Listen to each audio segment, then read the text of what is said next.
Okay, let's get started. Let me welcome you to this last lecture, last out of 6 lectures on approximate dynamic programming. I have a feeling that the sound is not very good. Let me just make an adjustment.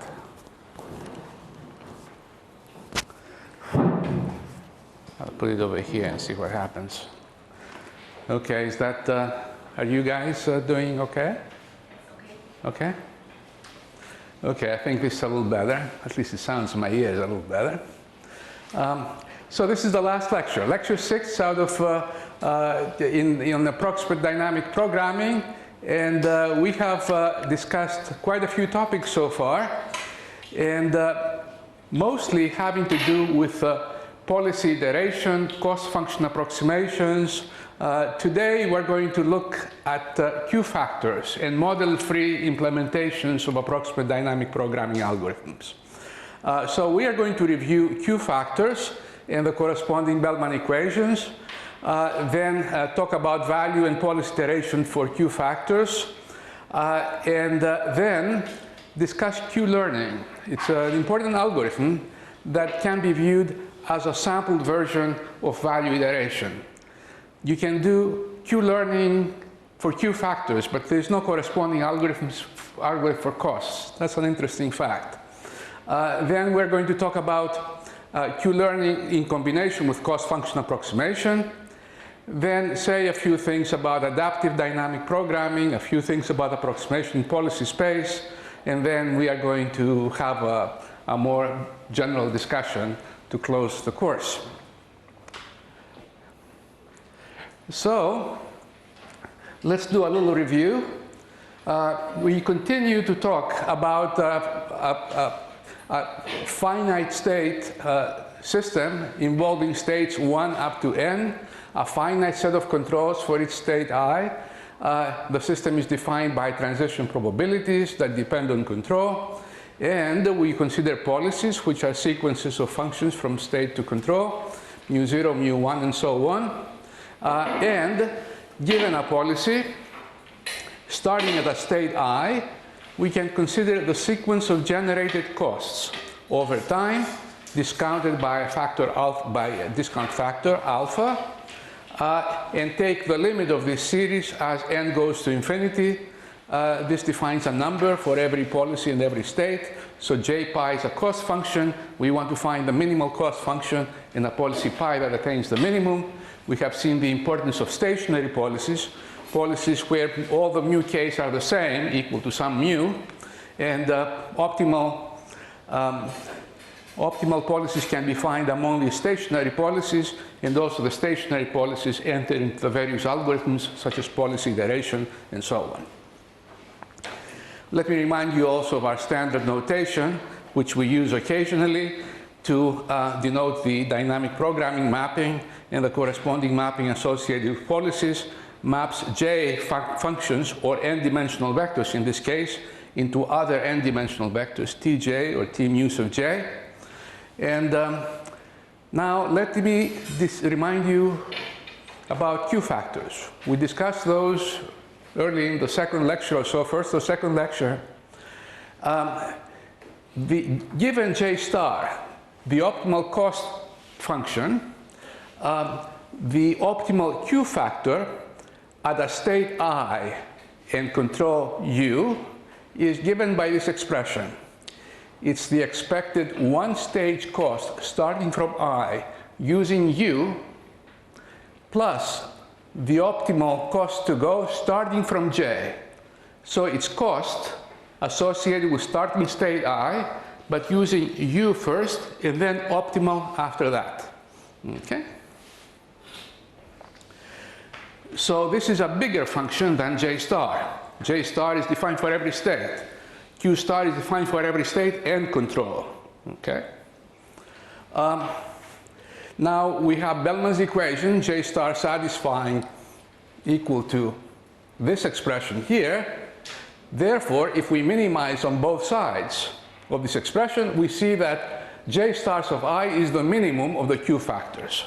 So if I have the optimal Q factors, I can obtain the optimal costs by minimizations over u. Moreover, if I substitute this expression here in place of j star, I have an equation that does not involve j star at all. It's an equation for q factors.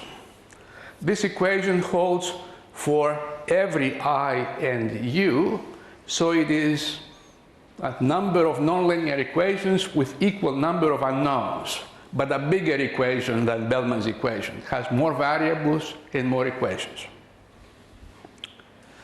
Okay, now we can view this equation also as a Bellman equation.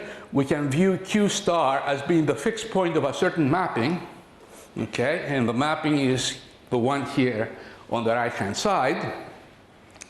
So it is really a Bellman equation, this one here, and inherits the same properties as other Bellman equations. In fact, you can consider IU as a state of a bigger system, and we move from IU to other JU prime, and the minimum over here denotes the minimization over control.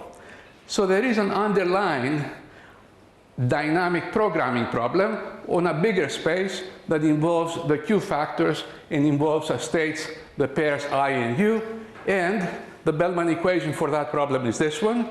So everything we have said about Bellman equations for j star or j nu applies to q factors as well. So there's a unique solution to this equation. This mapping here is a contraction mapping. A lot of the stuff that we discussed earlier apply. And there's also a similar mapping describing the q factors of a policy. And let me get into those. Given a stationary policy, we can consider some larger system that moves from IU to I mu of j and then continues according to this mechanism. And the q factors of a policy satisfy this equation.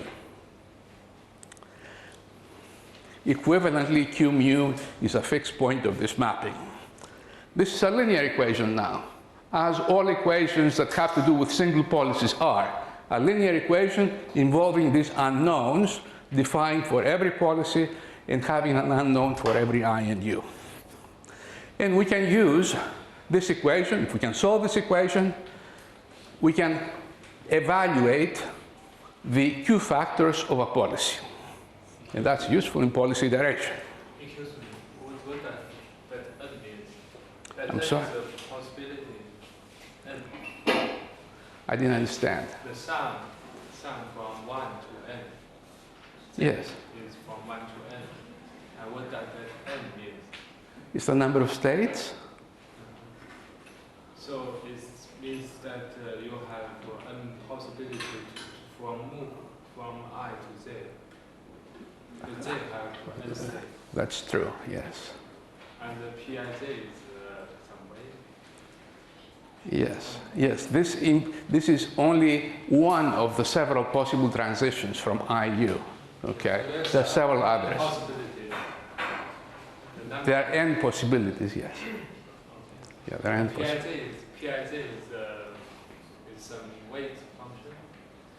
Pij u. Okay, Pij are the transition probabilities starting at I, going to j over u. We've been using those for 6 lectures, so okay, that's fine.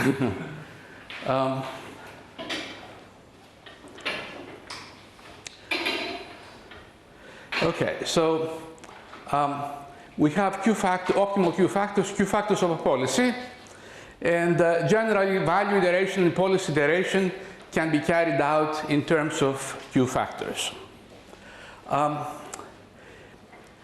Now, if you do value iteration for q factors or policy iteration for q factors, you're not getting anything different than for cost. Mathematically, they are equivalent. You just operate on other things. You're using a transformed versions of the same algorithm. So for exact policy evaluation, policy iteration and value iteration, there is no difference between using q factors or policies, except for a few things. So that leads us to a question. why do we want to use Q factors? What's good and what's bad about them? First of all the exact theory and algorithms for costs applies to Q factors. Bellman's equations, all the things that we were discussing in the preceding lectures, contraction mappings, contraction properties, optimality conditions, convergence and value of value and policy iteration, all of these things apply. All the approximate theory that we discussed also applies. Projected equations, sampling and exploration issues, oscillation, aggregation, and all of these phenomena manifest themselves in Q factor land just as well as in cost land. Now here's one big thing about Q factors. It allows, if you can find them, a model-free controller implementation. Once we calculate these Q factors for all I and U, we can calculate an optimal policy not by minimizing on the right-hand side of the Bellman equation, but rather by just looking at this list of Q factors and selecting the one that's numerically smaller. Okay? So implementation, once you have these Q stars, is very simple. And moreover, I do not need to know the transition probabilities of the system. Ordinarily, you need to minimize the expected value of the current stage cost plus the expected optimal cost to go. That involves calculating an expectation and involves knowing the transition probabilities. Here, you don't need to know the transition probabilities. You don't need to know the model if you can find these Q stars. Okay? That's the big incentive for using Q factors. Similarly, if you calculate a parametric approximation of the Q factors involving some approximation architecture with a parameter vector R, you can obtain a suboptimal policy by minimizing, again, these Q factors without the need for a model. What are the bad things about Q factors? Well, greater dimension, more storage, and some complications in calculating these or that. Okay, that's a rough cut about what we can expect from Q factors. In particular, if you want to calculate exact Q factors, then the difficulties increase for large-scale problems, and you have to think about aggregation or other approximation procedures in order to calculate Q factors.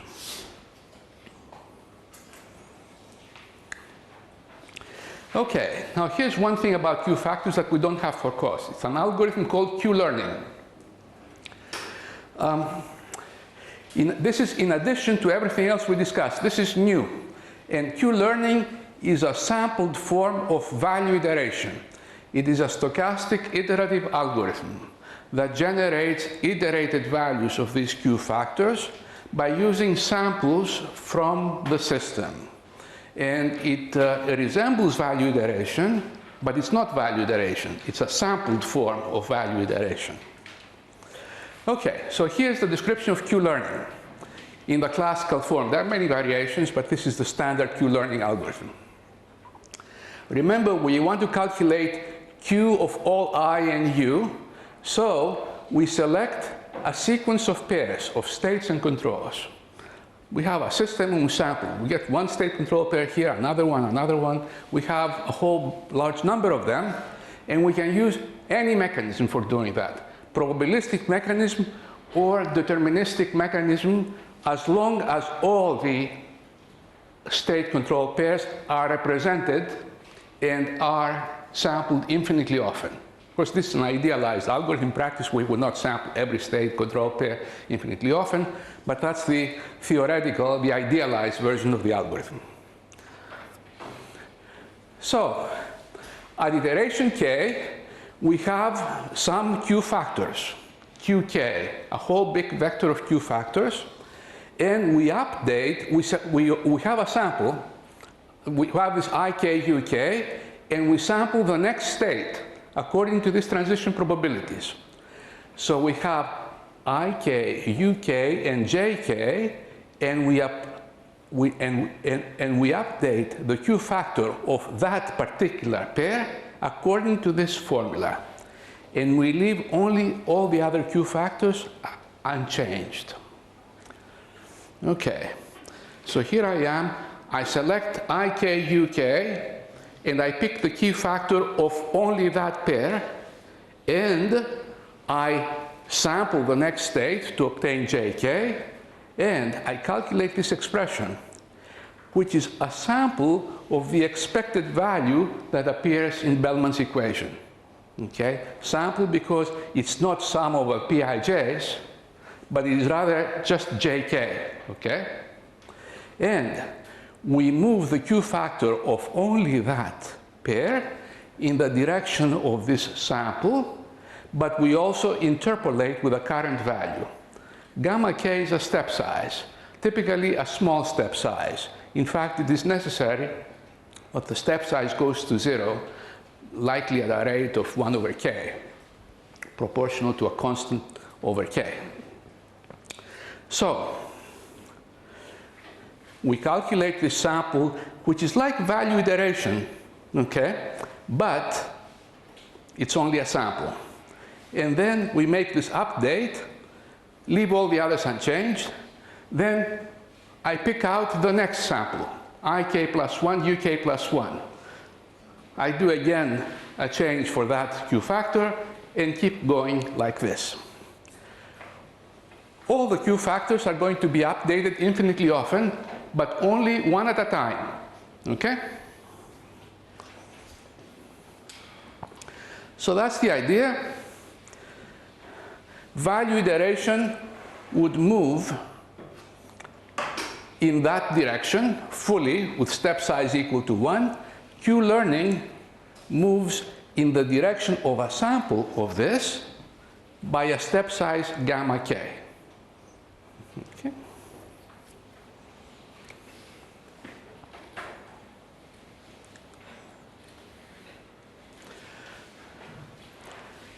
So let's say, before we go into questions as to why this works and so on, let's just look at it and try to understand it a little bit better.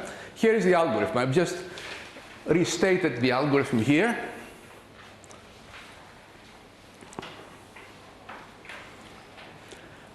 The first thing is that to implement the algorithm, I don't need to have a detailed model of the system. I don't need to have the Pij probabilities. All I need is to have a simulator or some mechanism so that given ik and uk, I can generate the next state. So all I need is a box that samples next states and also gives me values of one state costs. There is no need for a model. The other thing is that it operates at only one state control pair at a time. And this is convenient if you want to generate the state control pairs by simulation.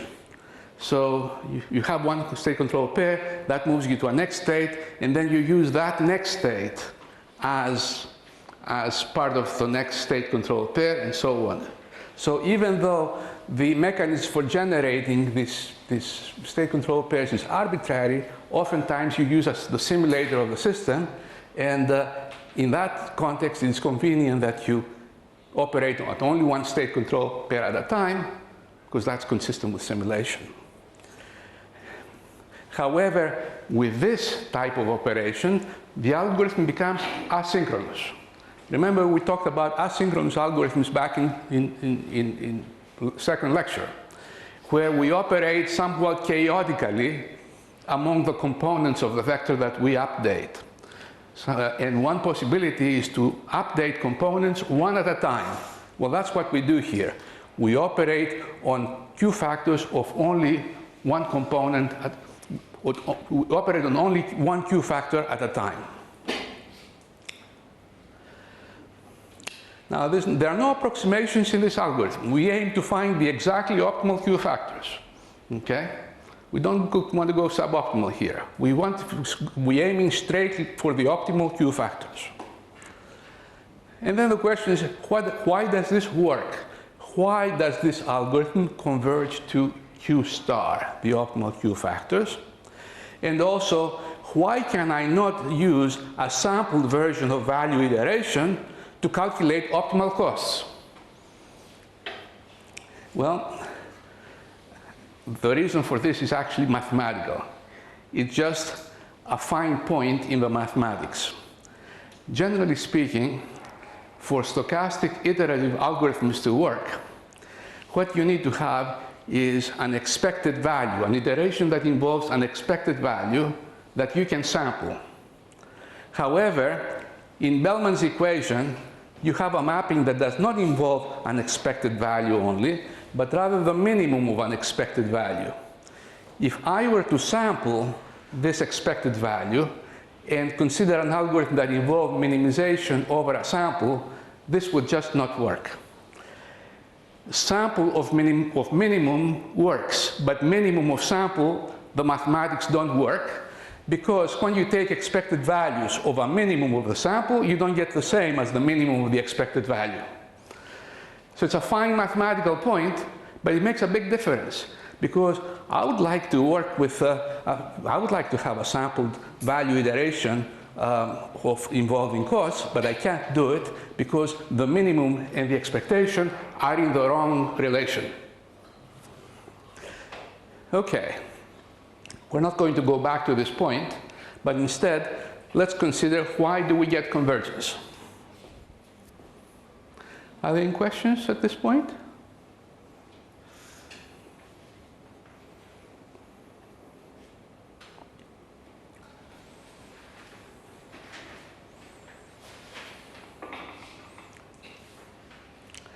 Okay.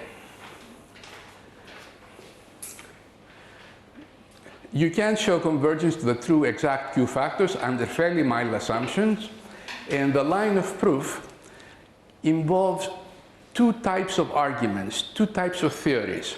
One is the theory of stochastic approximation iterations, and the other is the theory of asynchronous algorithms. Mathematically, the key fact is that the QLearning mapping that maps Q into FQ is a contraction with respect to the sup norm, okay, the maximum norm. Contraction is important in order to be able to use stochastic approximation.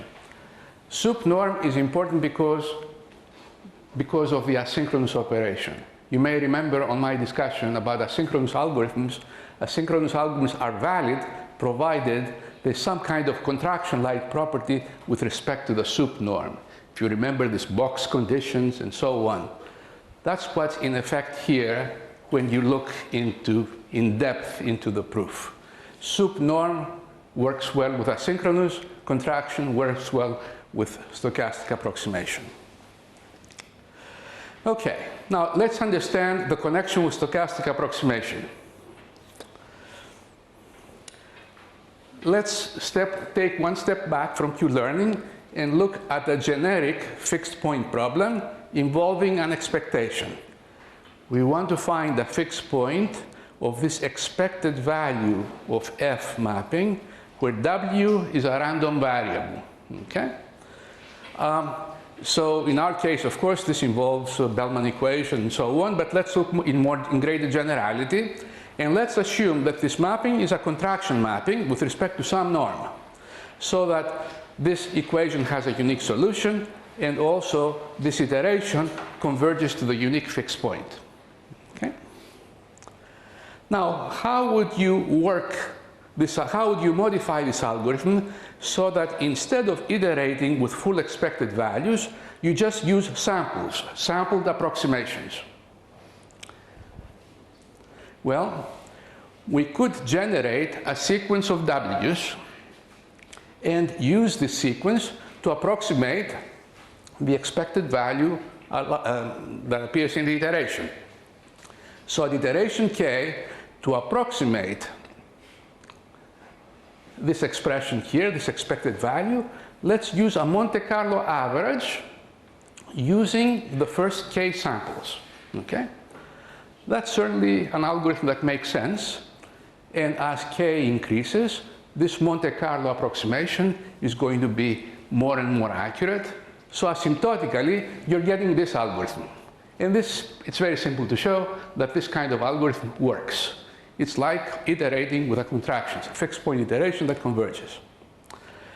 But there is a problem with this, and the problem is the following. Here, at every iteration k, I have to go back and calculate this expression for all the previous samples. So there's a lot of computation involved here, an increasing amount of averaging as the time progresses. So we need to compute all these values here for all the previous WT. So a more convenient iteration is to replace this with the expression that you have already computed at iteration t. That's a major simplification, because you don't have to recompute all of these things again from time 1 to k, but rather you can use the previous values that you had. So this is similar, but requires much less computation because it leaves only one value of f per sample. Now, it turns out that this algorithm is kind of slow because it involves averaging, and then the x's do not change very much over time. So x of t at previous iteration is fairly close to the current xk, and this thing is close enough to this so that this replacement is valid. But that's what the successive approximation algorithm does. It replaces the naive Monte Carlo approximation with a more convenient computationally approximation. Now, if you take this expression and you can rewrite it in a recursive form like this, with gamma k equals 1 over k, so that you only need one sample represented at each iteration. And now you can see that this iteration is sort of the same thing as the QLearning iteration.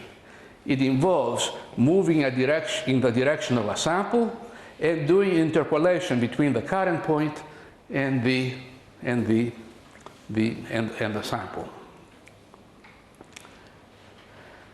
So QLearning is stochastic approximation. If it were done for all Q factors simultaneously, it is stochastic approximation, with just this F mapping being this mapping here, and using a single sample here instead of the expected value. So this provides the connection between QLearning and stochastic approximation. QLearning now has a little bit more into it, because the iterations are done one Q factor at a time, but then again, this will involve the theory of asynchronous computation, and that's also what will come into the proof of convergence. So this is not a proof of convergence by any means. This step has to be justified, and also there are other things that we have omitted, but gives you an idea about the mathematical connections with other classical methodologies.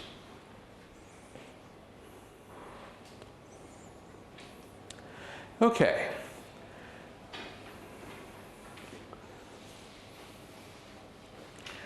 Let me mention a variation of QLearning that's computationally more efficient. This is the QLearning iteration, right?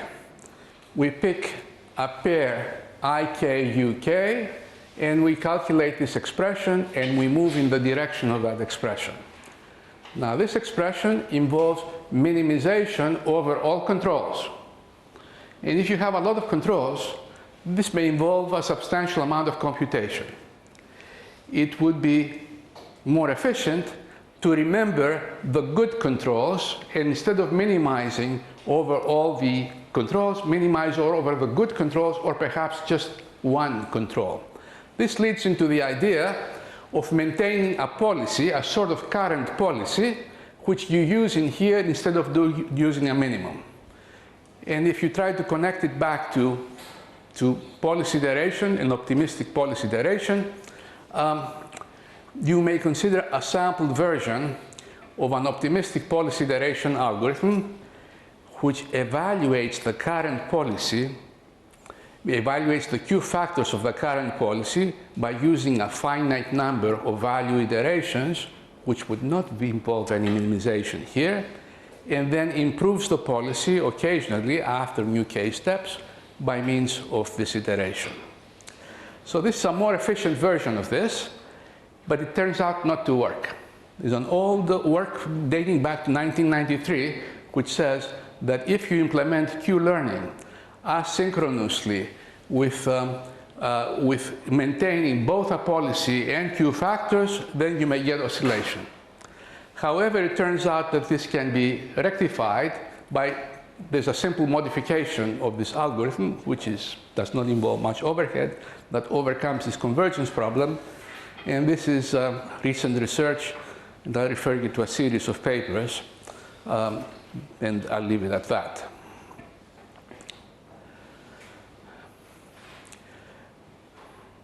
Okay, so we have QLearning for exact Q factors. We have optimistic versions of QLearning, combinations with policy iteration, all of those for exact Q factors. However, we mentioned that for large-scale problems, the exact form of QLearning cannot be applied because of the storage and dimension problem. So let's try to consider basis function approximations.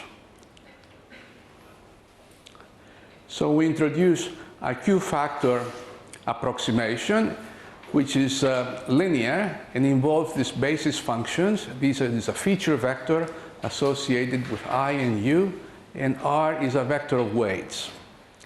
And we can try to train R by, for example, approximate policy iteration. Pick a policy, calculate the corresponding R, policy improve, and so on. And you can use several algorithms for policy evaluation, like LSTD, LSPE, and others that we have discussed. Very often in practice, people use optimistic versions of the policy iteration method, whereby they have a policy, they collect a few samples, maybe 1, maybe 10, maybe 100, but not a very large number, and then do an approximate evaluation based on the current weight, the current policy, then do a policy improvement or a step towards policy improvement, collect more samples, and so on. So, policy evaluation with a few samples, policy improvement by adjusting the weight vector, again, more policy evaluation and with samples and so on. The most extreme type of algorithm of this type uses just a single sample in between policy updates. Okay, so here this algorithm generates a trajectory of state control pairs as follows. Given the current weight vector that represents an estimate of the, together with phi, gives you an approximate cost function of a current policy. You simulate a transition using the transition probabilities of the system, then generate a control by minimizing the Q factors at the new point. And using that control, you update the corresponding policy by changing the weight vector R. And this is done in the direction of a TD lambda type of iteration, correction, or LSPE iteration, some kind of iterative algorithm that makes a correction after a single sample. So I have a state control pair. I use that to generate a new state, then reevaluate the control at that state by minimizing over the Q factors, then move again, and so on. A very chaotic type of algorithm with some connection to theory, some connection to validity, but very unclear properties. Very complex behavior, unclear validity, oscillations all over the place. But people have used it a lot. They claim success with it. You have to judge for yourself what kind of success this is, or what it means. There is, however, solid basis for a version of this algorithm for one type of problem. Problems of optimal stopping. Optimal stopping problems, we haven't talked very much. Optimal stopping problems involve just two controls for each state, either stop or continue. Okay? An example is when you're trying to optimize the time that you exercise an option, like a financial option, where you exercise the option and you sell the option, or you keep it for one more step. You either stop or continue. Okay? Turns out that QLearning is used very widely in practice, in financial engineering, financial programs that value options, and the optimal stopping formulation is the one that comes in there, and this particular algorithm is valid for this problem.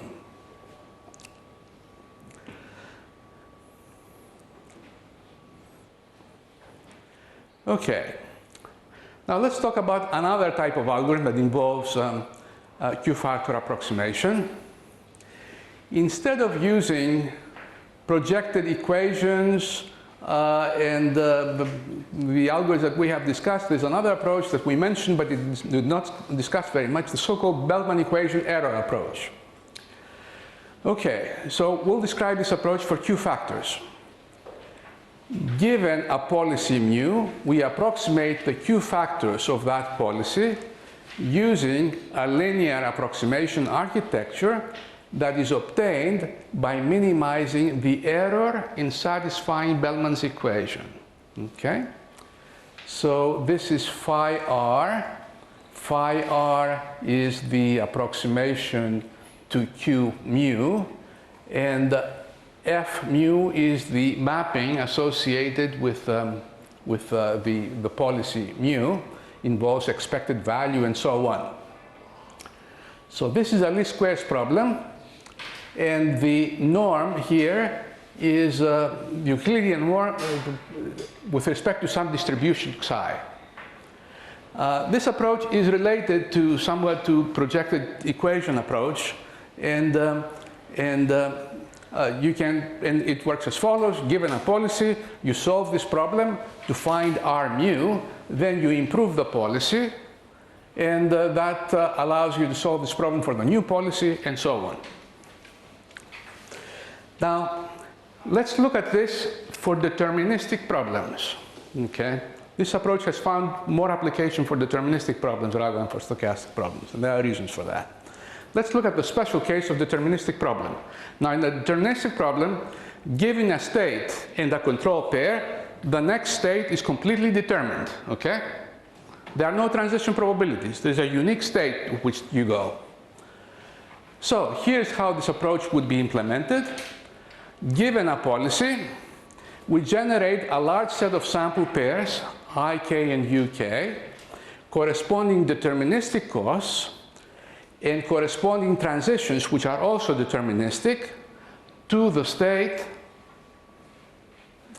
the state jk. Jk is the next state, and use of jk is determined from the policy. Now, you can use a simulator of the deterministic system to generate such sample pairs. Given I and u, you tell the simulator to generate jk for u, and you have a policy that gives you the control at the next state, which you need to plug in here. So given all these samples, you put them together into a least squares problem that emulates this. So it's the sum of the errors in satisfying Bellman's equation, right? This is a deterministic Bellman equation. So this is the error corresponding, this error here, but instead of taking it over all states, you take it only over those samples. If this summation included all states, these two would be entirely equivalent. So instead of sampling all the states, I sample some representative states. I form the error for satisfying Bellman's equation, minimize that to obtain the weight vector that corresponds to the policy. This is a linear least squares problem. It can be solved. The solution of this can be done in many different ways. You need to have enough samples in order for the matrix involved here to be invertible, to have a unique solution. but this can be easily arranged. This is not a problem. Okay. Let me mention also that for stochastic problems, there's a similar approach, but it's more complicated. It involves taking 2 samples per iteration. It's more complicated, and there are reasons for that. I'll refer you to the text. However, the approach is model-free, and for deterministic problems, it is very attractive for adaptive control of systems with unknown dynamics. For example, you may have a linear system, like a process, or some kind of a robot that does things, but because of the circumstances in which it operates, you don't know the dynamics of the system. It may be linear, but you don't know the coefficients that multiply the state, coefficients that multiply the control, and so on. This approach provides an avenue for dealing with such problems without knowing the dynamics. You go directly towards finding an optimal policy, optimal Q factors and optimal policy. So that's the next topic I want to talk about, but we'll take a break. This relates to something called adaptive dynamic programming, which is really adaptive control based on approximate dynamic programming. Adaptive dynamic programming, or ADP, has the same acronym as approximate dynamic programming, which is ADP also. But adaptive dynamic programming is really a subset of approximate dynamic programming. So we'll talk about that after we take a break. Are there any questions? I have a question. How to implement the stochastic algorithm in the continuous state space and continuous control space? How infinite? Okay, that's a good question. We have been talking so far about discrete space systems, finite state systems. However, this approach also has an analog for continuous space systems. And in fact, it is continuous space systems that for which adaptive control is most applicable. Basically, you do the same thing. For continuous space systems, you just sample states. I mean, for the stochastic value iteration algorithm, for the stochastic approximation for that algorithm. Okay, we have to distinguish between. Okay, your question is the following. Suppose I have a continuous space problem to begin with. Does there exist an exact QLearning algorithm that operates on the continuous space of states? The answer is no. We don't. The literature has. There's no known version of the algorithm. Probably it's much more complicated. Perhaps you can figure out how it might be, but there's no analysis of such an algorithm. Now that's one thing. QLearning for a continuous space system in its exact form. That we don't know how it operates. But it is possible to apply QLearning for a continuous space system with cost function approximation. And the R vector then, the vector of weights, the basis functions, is only a finite number. And for that, there has been a lot of work. And also we have some convergence speed results for convergence speed. How fast, what about the convergence speed? Okay, so the question is how fast, what are the performance guarantees for this algorithm? Still for the QLearning algorithm. Okay, the QLearning algorithm involves several complicating factors.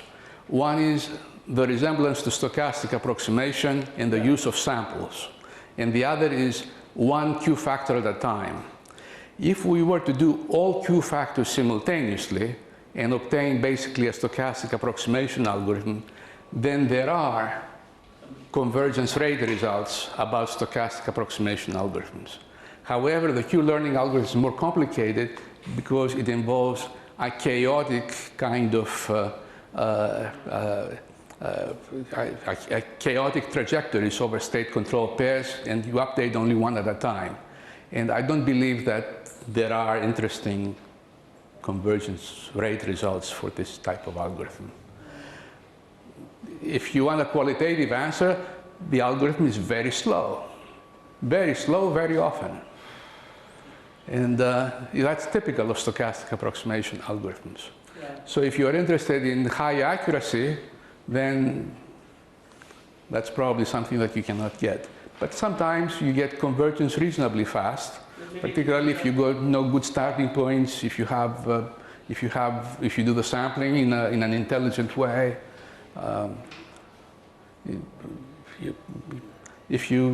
Your first experiences with QLearning are likely to be frustratingly slow. Also, maybe it depends on the form of the G function, whether it's convex or it's non-convex, it's discontinuous. Depends on the form of the G function. If G were a continuous, okay, so what kind of G function here would help? Well, perhaps, yeah, the special form of G would be helpful, perhaps, yeah. Because I noted that the problem, the formulation of the problem is very similar to the online optimization. For the online optimization problems, we have a sequence of convex functions, and we don't know the parameter of some parameter in the formulation, but we can adjust our control. Use the similar method like the stochastic approximation method, and we can give some convergence speed results for that problem. Yeah. Here the problem is quite general. Also, if you use cost function approximation, if you know the form of G, you may be able to exploit it in order to pick your basis functions appropriately, and that's probably what's going to be helpful. Any other questions? Okay, so let's take a break for 10 minutes. Come back.